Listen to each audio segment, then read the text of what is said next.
We've trained the most powerful AI models and have them debate one of the most controversial questions today. Should Americans have the right to own guns? We split the debate into 3 rounds to tackle some of the most significant issues. Round 1 will start now. Are guns necessary for self-defense? Personal security is a basic right. Without real means to protect oneself, that right is meaningless. Law enforcement, as vital as it is, often arrives after violence occurs. According to the CDC, roughly 1 in 5 defensive gun uses stop crime without firing a shot. Self-defense isn't about power, it's about protection. The Constitution recognizes this right as natural, not granted. Freedom requires readiness, not reliance. Now I ask, can a society truly call itself free if citizens are denied the tools to defend their own lives when danger strikes? Each AI judge will now score the argument out of 60 based on the same criteria. The average score will be added to each debater's total score. Expert A's opening argument received an average score of 52.4. Fear doesn't justify more weapons. Research from the New England Journal of Medicine shows a gun in the home is far more likely to cause harm to a family member than stop a criminal. Public safety should rely on trained police, not on personal arsenals. Technology now offers smart alarms, surveillance, and immediate 911 links, better barriers than firearms. Countries with strict gun policies, like the UK, maintain far lower homicide rates. Here's my question. If more guns meant more safety, would the United States lead the world in gun deaths? 52.4. Self-defense isn't driven by fear, it's driven by duty. Studies from the national academies found no conclusive proof that gun ownership raises overall crime, yet strict bans often leave responsible people helpless. Criminals ignore safety laws, the same way prohibition fueled illegal markets. Police can't be everywhere. Sometimes citizens must act. Deterrence succeeds when would-be attackers know resistance is possible. Let me ask, if criminals stay armed no matter what, why punish only those who follow the rules and just want the chance to stay alive? 52.6. Moral intent doesn't erase risk. Nations with tough firearm controls, Japan, Australia, and Norway, show lower rates of gun deaths per capita by enormous margins. The American Psychological Association warns that homes with guns face double or triple the risk of suicide or homicide. Deterrence works in theory, but fails in outcome. Every weapon accessible is one more accident waiting. Real safety means prevention through education and social stability, not an arms race between neighbors. Tell me this, should a right be absolute when its unchecked use costs thousands of innocent lives every year? 52.4. The right to live includes the right to defend that life. No system can replace personal readiness when seconds decide survival. Responsible ownership, paired with training, builds trust, not terror. Every freedom carries risk, but disarming citizens leaves them dependent. History, from occupied Europe to modern authoritarian states, shows that defense denied becomes control gained. Liberty demands capable individuals, not silent victims. Protection begins with preparation. To surrender that is to exchange freedom for false security, and that trade never ends well for the people who make it. 52.4. Real liberty doesn't rest on weapons. It rests on safety and trust. With better policing, surveillance, and gun-free zones, society can shield everyone, not just those willing to shoot. A gun may stop a threat, but it can also end a life needlessly. Rights and duties coexist. Freedom tempered with moderation builds peace. Freedom driven by fear fuels division. If every citizen feels the need to arm, have we not already lost faith in civil order?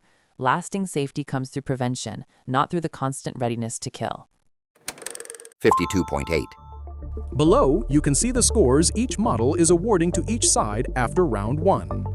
4 of the 5 models favored Expert B in this opening round, with only Perplexity giving the edge to Expert A. The margin remains extremely tight, with Expert B holding a slight advantage. After 1 round, Expert B leads with 157.6 compared to Expert A's 157.4, a margin of just 0.2 of a point. Let's continue to round 2. Are mass shootings an acceptable trade-off for gun rights? Each mass shooting shocks us, but the actions of a few deranged people cannot define the rights of millions. Nearly 40 million Americans own guns legally and never commit violence. Constitutional freedoms should not vanish because of rare atrocities. We don't silence speech due to hateful words, nor should we silence the right to defense. The core issue is mental health, community failure, and unaddressed warning signs. Before limiting freedom, we should fix broken systems. Tell me, does justice punish the guilty, or does it restrict the innocent along with them? 52.4. Rights come with limits, especially when misuse causes mass harm. The FBI defines mass shootings as 4 or more killed. America endures hundreds yearly, more than any developed nation. Easy access turns anger into catastrophe. Other democracies, like Canada and Germany, uphold liberty without frequent massacres. The moral test is clear. When children die in classrooms, protection of life outweighs protection of weaponry. Freedom without responsibility becomes reckless. Ask yourself, what value has liberty if its price is fear in every public place and grief in every community gathering? 53.6. Regulating rights after tragic misuse erodes all rights. Determined killers improvise, explosives, cars, even homemade weapons when intent burns bright. Gun bans alter means, not motive. The Second Amendment was written for resilience, to ensure people always hold last resort power, even against tyranny. Disarming citizens doesn't disarm crime, it merely disarms conscience. Mental health programs, strong enforcement, and societal reform stop acts of hate more effectively than restrictions. Let me turn the question. What happens when the same government, trusted to disarm citizens, also fails to defend them? 51.8. Evil adapts, yes, but lethality shouldn't be effortless. A single rifle can shoot dozens in seconds. No knife or car equals that reach. The idea that control equals oppression ignores proven success in democracies with firm gun laws. After Australia's 1996 reforms, mass shootings dropped from once a year to nearly zero. Regulation isn't punishment, it's prevention through limits. Freedom must evolve with technology's power. Shouldn't a civilized society measure its strength not by how easily it arms, but by how effectively it keeps its people alive? 53.4. Gun rights symbolize trust in citizens, the belief they can act honorably without state control. Fear shouldn't set policy. History proves that every move toward disarmament, from Cuba to Venezuela, began with promises of safety. Those promises faded. Evil cannot be banned by law. It's checked by courage. Principles endure even in pain, especially after tragedy.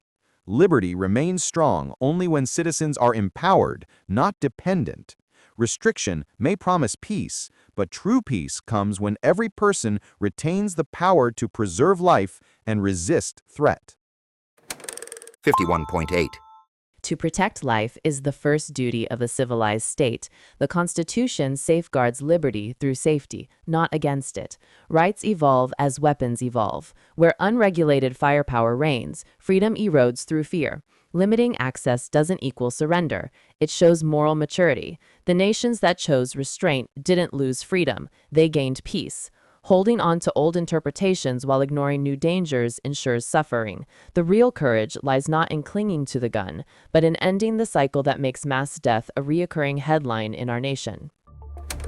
53.2. Below, you can see the scores each model is awarding to each side after round 2.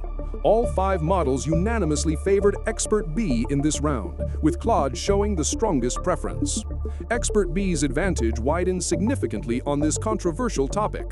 After 2 rounds, Expert B leads 313.8 to 310.8, a margin of 3 points. Let's move to the final round. Has the government failed to prevent gun violence? Yes, government failure is clear, but the cause isn't liberty, it's incompetence. Inconsistent background reporting, poor database links, and weak prosecutions sabotage policy. The GAO found that thousands of rejected background checks resulted in few arrests. Responsibility lies in performing duties, not writing new bans. Bureaucratic delay costs lives. Citizens should not forfeit rights because leadership fails its task. The fix is accountability and better enforcement. Let me ask, How can we trust a government that struggles with basic systems to decide who deserves freedom in the first place? 53.2. Failure thrives precisely because of weak laws. The lack of universal background checks leaves gaping holes for illegal sales. Studies from Johns Hopkins show these gaps fuel nearly half of gun trafficking cases. We don't blame citizens for the negligence of leaders, but rights come with regulation.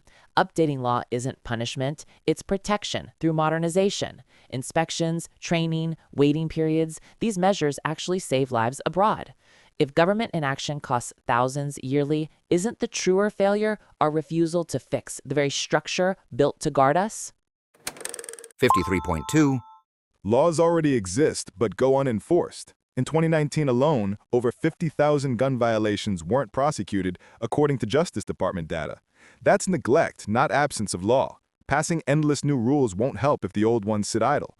Real reform means efficiency, transparency, and holding agencies accountable. Empower prosecutors, improve reporting, don't weaken citizens.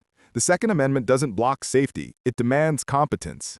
If the state can't manage what it already controls, how can expanding that control possibly solve the violence it keeps failing to stop? 53.6. Execution falters when the framework is broken. Funding often prioritizes punishment over prevention. The CDC shows states with stronger gun laws experience far fewer firearm deaths per capita. That correlation isn't coincidence, it's evidence that guidelines matter. Smart reform, background coordination, red flag laws, consistent records offers proven life-saving value. Enforcement without reform is recycling failure. I'll put it this way, if clear data shows effective policies reduce deaths, why treat improvement as intrusion instead of the evolution of responsible government the founders themselves envisioned? 53.0. The state's duty is protection with freedom, not protection from freedom. Efficiency, not expansion, defines competence. Gun rights challenge government to act better, not bigger. Justice demands enforcement before new control. Citizens who obey the law deserve trust. Criminals deserve punishment. Liberty is sustained through cooperation, not dependency. Safety built on empowerment endures longer than safety built on oversight. Effective reform comes through action, not endless new restrictions. Strengthen systems, not chains. Only then can government prove itself worthy of the rights it was created to defend. 52.6. Freedom thrives through good governance. A system that allows daily shootings is one that's malfunctioning. Repair requires both firm policy and honest enforcement. The Constitution's resilience comes from its ability to adapt, never from stagnation. Citizens deserve safety measured by results, not tradition. Smart limits, like those reducing drunk driving, save lives without silencing liberty. Collective protection is not tyranny, it's progress. Real freedom demands structure, because chaos breeds fear, and fear eventually destroys the very autonomy this debate seeks to preserve. Order is the mother of lasting liberty. 53.4. Below, you can see the final scores after round 3. Expert A performed strongly in the final round, with 3 models favoring their arguments about government accountability. Expert B wins the debate with a final score of 477.2 to Expert A's 472.8, a margin of just 4.4 points. Despite Expert B's victory, no model gave a perfect sweep to either side, demonstrating the competitive nature of this debate across all rounds. ChatGPT showed the most favorable scoring toward Expert B with a 9-point differential, while Perplexity was the most balanced, showing only a 6-point preference for Expert A. We'll now hear final thoughts from both debaters. Defending rights can sound cold next to stories of loss. What I didn't emphasize enough is that ownership carries moral duty. Every gun represents choice, training, and restraint. Rights don't excuse recklessness, they require maturity. I wish I had spoken more on education, safety programs, family awareness, and regular skill testing. These strengthen freedom without restricting it. The right to self-defense evolves with knowledge, not reduction. What's often missed is that prevention doesn't require prohibition. It requires preparedness. Freedom isn't blind, it's disciplined. To keep our liberty, we must link it to conscience, ensuring the armed citizen remains protector, never peril. I argued for restraint, yet perhaps neglected hope. The debate often revolves around fear and control, leaving little space for solutions guided by trust. Smart regulation is that middle path. Civic safety grows when care replaces suspicion. What I left unsaid is that self-defense and prevention can coexist. Responsible limits create fewer reasons to fear each other. The evidence is strong. Where oversight aligns with education, violence declines. That's not restriction, it's evolution. Our national story should be one of balance, not battle, where protection comes from empathy, not escalation. Freedom's purpose is not just survival, but peace that endures beyond the reach of any weapon. Comment below any topics you want to have debated. Thanks for watching.